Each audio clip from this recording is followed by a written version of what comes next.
Assalomu alaykum hurmatli yurtdoshlar, viloyatimiz hayotiga oid eng muhim voqea va hodisalar tafsiloti bilan efirda yangiliklar axborot dasturi. Dastur taqdimoti bilan studiyada Dilnoza Sobirova.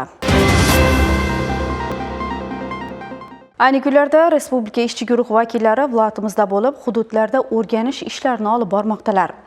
Maqsad yoshlar bilan ishlash samarasini baholash va eng yaxshi natijalarni ommalashtirishdan iborat. Muxbirimiz Shovot tumanidagi o'rganishlardan xabar beradi.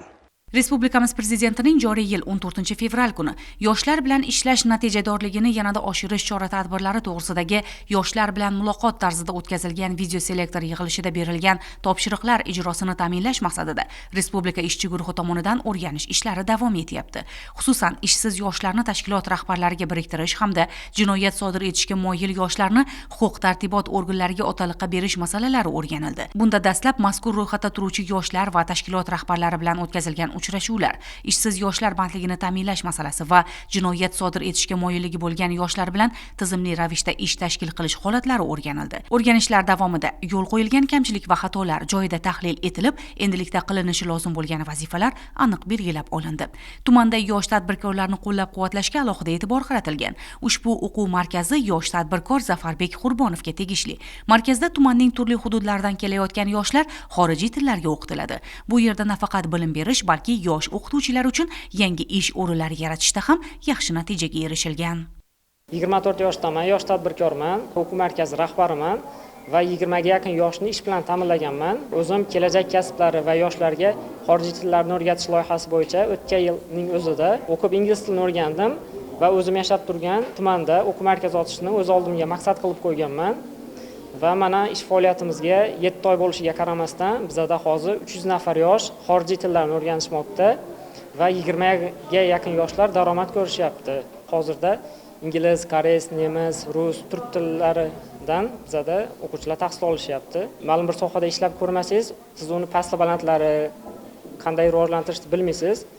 Men o'zim ham o'quv markazida oldin menejer bo'lib ishlaganman. Ustozlarimdan maslahat olib, o'quv markaz ochishga muvaffaq bo'ldim. Hozirgi kunda yoshlarga urg'u berilgan. Hozir barcha imkoniyatlar yetarli biz uchun. Faqat ozgina harakat qilish kerak, ish o'rganish kerak va boshlash kerak. Keyingi yillarga shu tumanimizda xususiy maktab ochishni oldimizga maqsad qo'yib qo'yganmiz. Xususiy maktabimiz IT va ingliz tiliga ixtisoslashgan bo'ladi va 50 dan ziyod xodimlarni ish bilan ta'minlash ko'zda tutilgan. Mamlakatimizda yoshlarning startap g'oyalarini yuzaga chiqarish, ishbilarmonlik ko'nikmalarini shakllantirish, xorijiy tillarni chuqur egallashlari va yoshlar bandligini ta'minlash uchun ko'plab ishlar amalga oshirildi. Ushbu markaz fikrlarimizga misol bo'la oladi. Ishchi guruh vakillari o'quv markazida yaratilgan sharoitlar bilan yaqindan tanishdi. Keyingi manzil tumandagi 8-son umumta'lim maktabi bo'ldi. So'nggi paytlarda robototexnika sohasini maktablarda joriy qilish orqali sohaga qiziqishi bor va qobiliyatli o'quvchilarni yuzaga chiqarishga e'tibor ortdi. Pirovardida o'quvchi yoshlar maktab davridanoq soha sirlarini o'zlashtirishi, kelgusida fan asoslarini amaliyotga joriy qilish imkoni yaratiladi.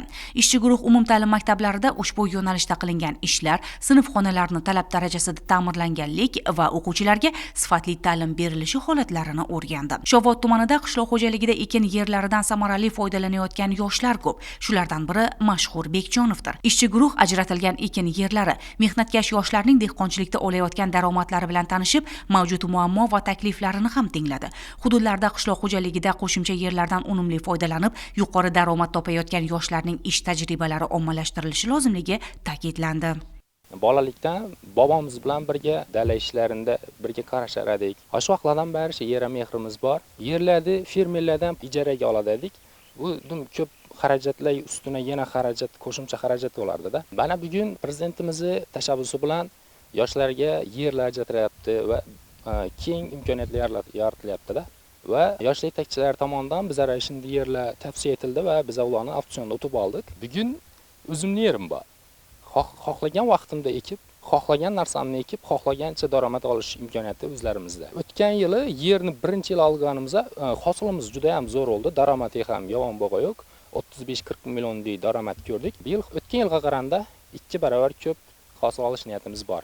Alohida ta'kidlash o'rinli, mamlakatimizda yoshlar masalasiga juda katta e'tibor qaratilgan. Yoshlarning ta'lim olishi, kasb-hunar egallashi, tadbirkorlik va biznes g'oyalarini qo'llab-quvvatlash, bo'sh vaqtlarni mazmunli o'tkazish va boshqa yo'nalishlarda o'g'il-qizlar doimiy diqqat markazida. Demak, qilinayotgan ishlar samarasi Respublika ishchi guruhi tomonidan nazoratga olinib, o'rganish ishlari davom etadi.